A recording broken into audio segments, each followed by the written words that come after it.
What's up, everyone? Welcome to AlphaToSky.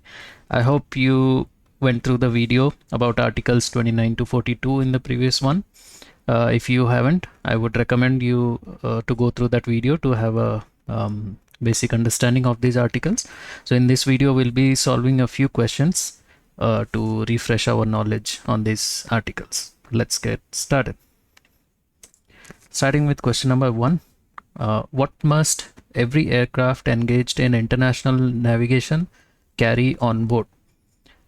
So we had seen a list of documents that are required to be carried by an aircraft, international aircraft, in Article 29. As per the Article 29, the aircraft should have the certificate of registration, certificate of airworthiness, the appropriate licenses of each crew member, the aircraft journey logbook, radio station license, list of passengers, and the cargo manifest. Right. So here, option 1, the first option says pilot license only. The second option, certificate of registration only. Again, not only the registration certificate, there are some other documents that are also required as part of Article 29. So the correct option is specific documents as per Article 29, option, the third option. Second question, which article mandates the carrying of certain documents during international flights? The same thing that we solved in question number 1. Article 29 is the one which requires certain documents to be carried in an international flight. So here Article 30 talks about the aircraft radio equipment.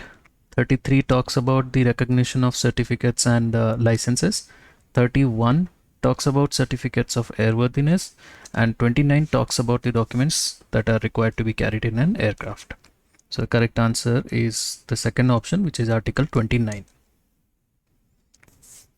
Third question, who must hold a valid certificate of competency for international flights?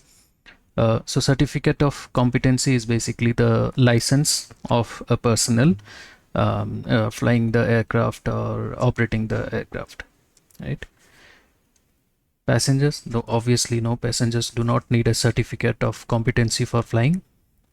Air traffic controllers, pilots and flight crew, yes, so every pilot flying and the crew members need the certificate of competency as per Article 29. So the correct answer is pilots and flight crew. Question number 4. What is the purpose of the aircraft journey logbook? So as part of the Article 29, we had learned about the aircraft journey logbook, right, which keeps the record of all the flights, all the journey that has been done by that aircraft. It has all the source and destination and all the records of whatever issues were found during that journey, or the distance covered, the time, and everything. Right. So for first option, to keep weather records. Second, to record flight data and aircraft status. To track ATC frequencies. To monitor ticket sales. So we can reject some of these options very easily. So to monitor ticket sales, that's obviously not the answer. We can reject that. The second one, to track ATC frequencies, we can cross that out, right? The journey logbook has nothing to do with ATC frequencies. So the correct answer is to record flight data and the aircraft status. Question number 5. What must a contracting state recognize under Article 33? First option, ICAO international rules. Second option, certificates issued by any non-contracting state. Third option, certificates and licenses of another contracting state if they meet ICAO standards. Fourth option, to monitor ticket sales. So from this we can eliminate a few options very easily.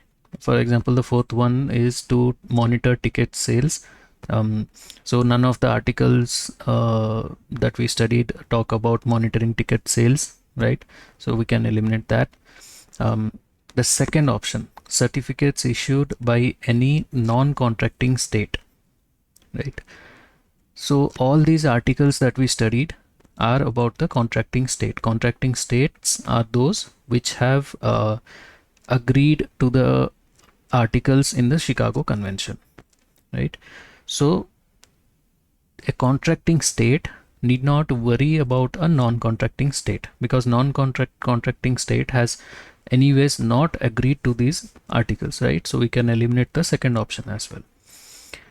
Third one, certificates and licenses of another contracting state if they meet ICAO standards. So in these articles, so ICAO has laid certain recommendations and rules. So if the certificate issued by the other state meets these standards, at least these standards, so that certificate can be or and should be accepted by the other contracting states. If they do not meet certain standards of ICAO, then they need to get something known as endorsement, right? And then that comes to the state whether it is going to accept or not that particular certificate, right? But if they meet the standards, the contracting state should accept the certificates and licenses. So the third option is the correct one. Question number 6. Now this is a very long question. Sorry for the formatting. I know it's not very clear. The font size is small, but I had to accommodate the entire question and all the options in this one. Let me remove my picture from here. All right. So there is a statement first, and then we have the question. The statement is, an aircraft registered in country A, right? An aircraft registered in country A is flying internationally and is found not carrying a valid radio station license. As part of Article 29, we have studied that an aircraft which is equipped with radio station or radio equipments should carry a radio station license, and aircraft crew should be operating it. Although it has all other documents as per Article 29. So it has all the other documents like the certificate of airworthiness, the pilot license, the crew license, and all those things, except the radio station license. This aircraft enters the airspace of country B, a contracting state where radio communication is mandatory for air traffic control compliance. Now, country B is a contracting state, which means it agrees to all the conventions and articles, right? So in that state, the radio communication is mandatory for air traffic control compliance. So the question is, which article of the Chicago Convention is being violated, and what action is country B legally permitted to take under the convention? So we have two parts of the question. Which article is being violated and what action can be taken? So let's go through the options. Article 30. The first option says that Article 30 is being violated and country B may deny entry due to unauthorized radio transmission. Second option says that Article 29 is violated. Country B may report the aircraft but cannot take action. Third option says that Article 29 is violated and country B may deny the aircraft's right to continue flight due to missing mandatory documentation. And the last option says that Article 34 is violated and country B must confiscate the aircraft's journey logbook. The last option can be eliminated because confiscating the journey logbook will not do anything, right? So Article 29 talks about the documents that are required in an international flight, and Article 30 specifically talks about the radio equipment in an aircraft. So there might be a confusion whether Article 29 is violated or Article 30. So to clear that out, Article 30 does talk about the radio equipments, but it does not authorize that state to deny or permit the entry of an aircraft based on this radio equipment, right? But Article 29 is the one which gives the authority or the power to a state to deny based on the unavailability of certain documents, right? So clearly Article 29 has been violated because there is a missing document. We had a list of documents that should have been carried, but this particular document is missing. So clearly Article 29 is violated. Now, what action the country B might take? So country B may report the aircraft but cannot take action. No, because it's their airspace. They have the right to deny or to take any action, right? So country B may deny the aircraft's right to continue the flight due to missing mandatory documentation. The correct option is the third one, which says Article 29 is violated, and the country B may deny the aircraft's right to continue flight due to missing mandatory documentation. Next question. What does Article 34 require regarding aircraft documentation? A journey logbook with all operational details, maintenance logs only, passenger manifest, and fuel reports. As we know, Article 34 requires the journey logbooks, right? They shall be maintained in respect of every aircraft engaged in international navigation, right? So all the aircrafts in international navigation should maintain a journey logbook which records the aircraft status and the journey details for all the journeys. So the correct option is A, the first one, a journey logbook with all operational details. Question number 8. What is the primary condition for one state to recognize licenses issued by another? Now here there are certain conditions laid down by ICAO, right? Certain standards and rules laid down by ICAO as per these articles, right? So all the contracting states agree to accept a license or a certificate that has been issued and it complies with all these standards and rules, right? At least these standards and rules. If a certain certificate or license is not meeting any of the criteria or standards, then a state has the authority to not accept this license or certificate. So the first option says the issuing country must be in the same region. No, that's not required, right? Because it is international flight, so it can be a different region. The license must be printed in English. There is a bilateral agreement. No, in all these articles that we studied, there was no such mention of bilateral agreements, right? All the states have to do is if the other state is following the articles, the minimum standards, then they have to accept the license and certificates. The license meets or exceeds ICAO minimum standards. Yes. So if a license or certificate meets or exceeds ICAO minimum standards, then the other participating states or countries should accept this license or certificate. So the correct option is the fourth one, which is the license meets or exceeds ICAO minimum standards. If you have followed till here, let me know how many of them you got right. We'll be solving a few more. Let's see if we can get them right as well. Also, if you like the content, please like the video and subscribe to channel for more such informative videos. We'll be solving few more questions on which will cover all the articles of the Chicago Convention. So stay tuned for that. Okay.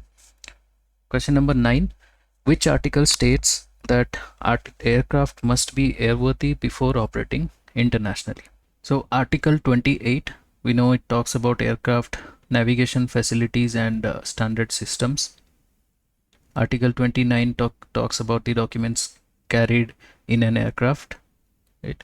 42 talks about the recognition of existing standards of competency of personnel. If you remember, this article was the one which says that when the standard is applied, the existing licenses or the licenses which are granted till 1 year of the application of this article are still valid, right? These rules do not apply on those articles. And Article 31 is the one which talks about the airworthiness certificate. So the correct option is at Article 31. Question number 10. Which of the following items is not explicitly required to be carried on board under Article 29? Option 1, certificate of release to service. Option 2, certificate of airworthiness, the journey logbook, radio station license. So we know the aircraft flying internationally should have its airworthiness certificate, the licenses of crew members, the journey logbook, the radio station license, the passenger details, and the cargo manifest, right? But there was no such certificate required under Article 29, which is release to service. So the certificate of release to service is not required under Article 29. Question number 11. Article 36 permits states to regulate what type of equipment on board aircraft.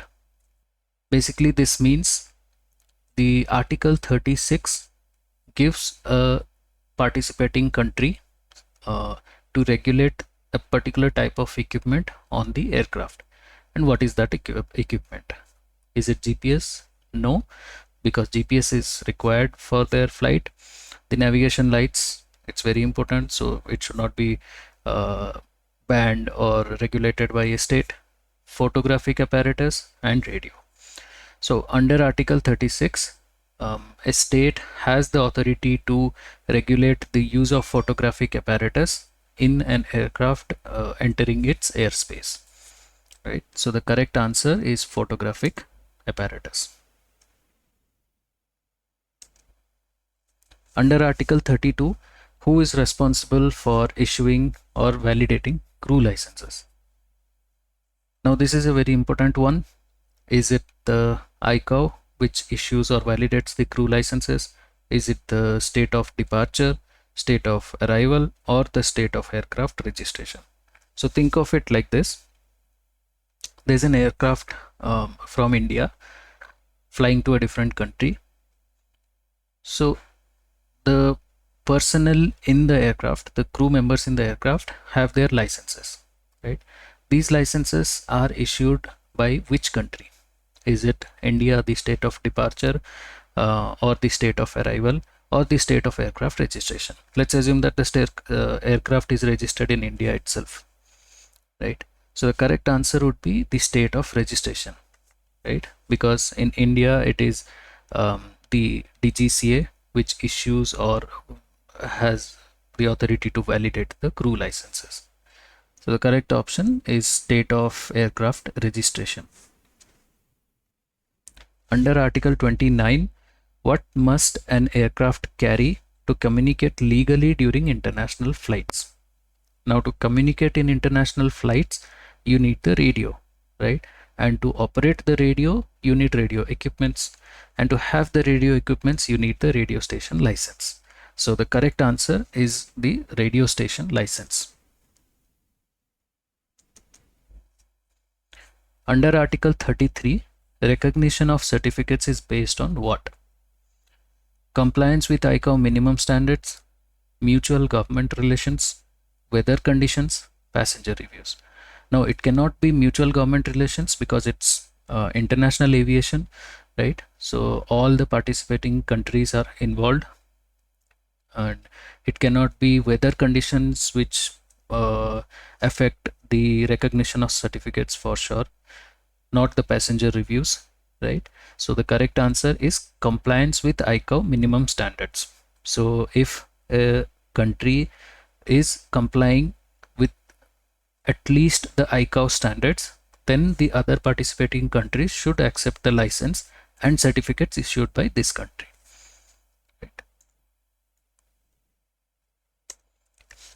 Question number 15. What is the legal significance of the journey logbook under Article 34? Why is it required? What is the legal significance? Options are: it's optional for charter aircraft, it ensures crew employment record keeping, it serves as legal proof of flight operations, it's used only for maintenance tracking. It's not only used for maintenance tracking, right? Because it's a very important document and as per article 29 it should also be carried in the international flight, right? Then the second option, it ensures crew employment record keeping. No, so the journey logbook has nothing to do with the crew employment, and it's not optional for a charter aircraft, right? So the correct option is it serves as legal proof of flight operations, the third one. All right, we solved a lot of questions today. I hope that gave you a little bit more refresher into the articles we studied earlier. If you like this video, do like and subscribe. Also add your suggestions in the comments, that will help a lot.